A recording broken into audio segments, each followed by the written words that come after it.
Tu m'appelles, j'accours. Mais assure-toi de m'avoir alerté par les voies les plus rapides et les plus sûres. Les minutes d'attente te paraîtront longues, mais dans ta détresse. Pardonne mon apparente lenteur. Bonjour, c'est le cinéma de papa pour une nouvelle chronique sur le film Notre-Dame brûle, que je viens tout juste de rattraper. Je n'ai pas fait de vidéo depuis un certain temps parce que j'ai eu le Covid, et du coup ça m'a un petit peu éloigné des visionnages de films et tout ça.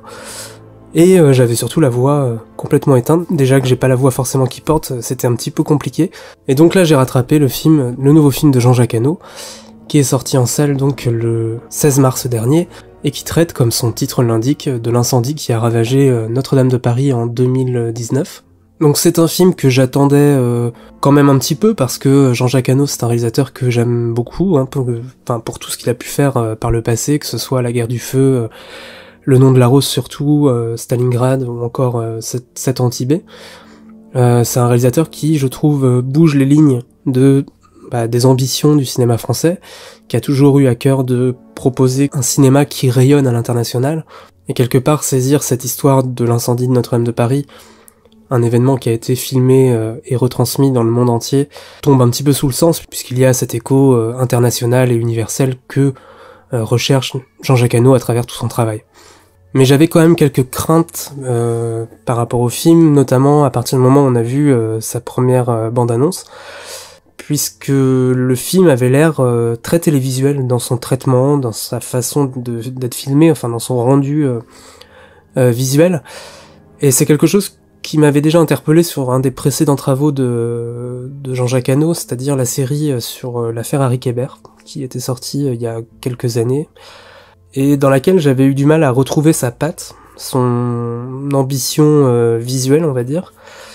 Ça pouvait se comprendre dans la mesure où c'était une série, et que peut-être qu'il avait pas forcément à cœur de miser sur cette esthétique, son esthétique à lui, mais sur un film de cinéma comme Notre-Dame brûle, du coup, j'avais un petit peu la crainte que ce soit sa nouvelle direction en termes d'esthétique, et que je m'y retrouve pas.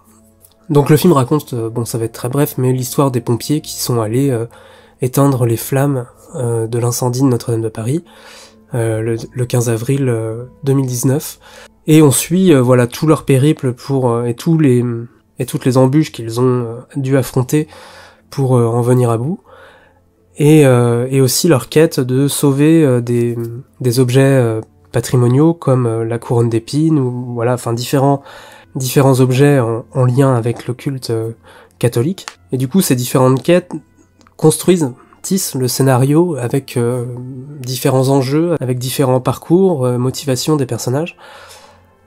Et pour faire simple, moi j'ai trouvé que le film était très intense en termes de narration. Il est assez ébouriffant. C'était aussi une des craintes que je pouvais avoir. Je me disais, mais finalement on va être devant une sorte de reconstitution documentaire. Est-ce que ça va être vraiment très intéressant en termes de cinéma pur ? Résultat, oui, c'est très intéressant, parce que justement les personnages ont des motivations. Alors ils sont pas très caractérisés pour la plupart, à part les généraux des pompiers, et puis le conservateur en chef des objets justement cultuels. À part cela, les pompiers sont des jeunes pompiers, on sait que ce sont des hommes et des femmes qui font une vie à côté, mais ils sont pas forcément très dessinés, mais ça à la limite ça peut se comprendre. C'est plus un film qui va être dans la narration pure, c'est-à-dire vraiment s'intéresser aux événements et au déroulement des actions des personnages, plutôt que sur leur caractérisation, sur leur psychologie propre. Donc en termes d'intensité, je trouve que le film est vraiment très réussi, on se laisse vraiment prendre, on est vraiment saisi par ce qui leur tombe dessus, le spectacle qu'ils doivent affronter. J'ai beaucoup aimé aussi certains mouvements de caméra qui sont assez immersifs pour certains, qui sont assez ambitieux en termes d'action à la française, je trouve. Et j'ai adoré aussi tout le travail de reconstitution, puisqu'on a vraiment l'impression d'être dans Notre-Dame de Paris. Le film a été tourné dans plusieurs cathédrales du pays pour arriver à faire croire qu'on était dans Notre-Dame de Paris, mais je trouve que c'est assez bluffant, que là-dessus il y a vraiment un gros travail de direction artistique qui est exemplaire. Et j'ai beaucoup aimé aussi la musique, une musique de Simon Franglin qui se rapproche beaucoup, je trouve, en termes de sonorité, même de mélodie, de ce que pouvait faire James Horner, par exemple. Notamment les partitions de ce qu'il a pu faire chez James Cameron avec Titanic et Avatar. Il y a des similitudes, je trouve, et j'ai adoré sa partition, justement. Elle élevait vraiment le film au rang d'objet cinématographique. Ce que j'ai moins aimé, justement, par rapport à cet aspect cinématographique, c'est ça s'est confirmé par rapport à mes craintes que j'avais avec la bande-annonce, c'est cette dimension trop télévisuelle, trop documentaire finalement dans le traitement de l'image. Là où Jean-Jacques Hano nous a habitués tout au long de sa filmographie à avoir un certain cachet, une certaine patine sur la photographie, là j'ai trouvé que c'était trop proche du documentaire. Je comprends la démarche parce qu'il a voulu aussi mixer avec des images d'archives, avec des images par exemple d'Emmanuel Macron, avec des images tournées dans la rue par des passants, et donc pour arriver à une certaine homogénéité, peut-être qu'il a voulu vraiment aller dans cette direction visuelle.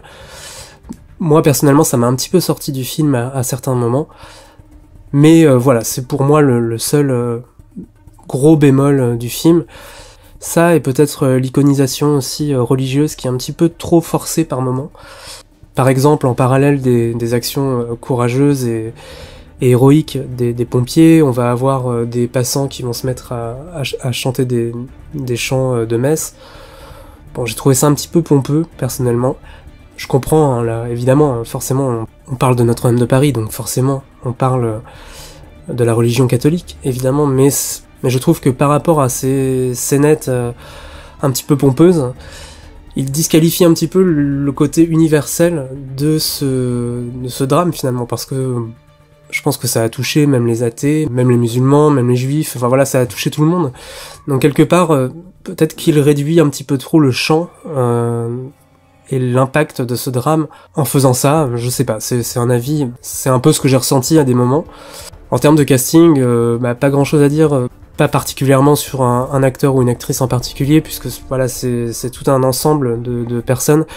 Se distingue un petit peu Samuel Labarthe qui joue un des généraux. On a aussi Michael Chirignan qui joue l'un des conservateurs de la cathédrale. Donc à part ces deux personnages qui sont un petit peu plus étoffés, il n'y a pas grand chose à dire sur le casting.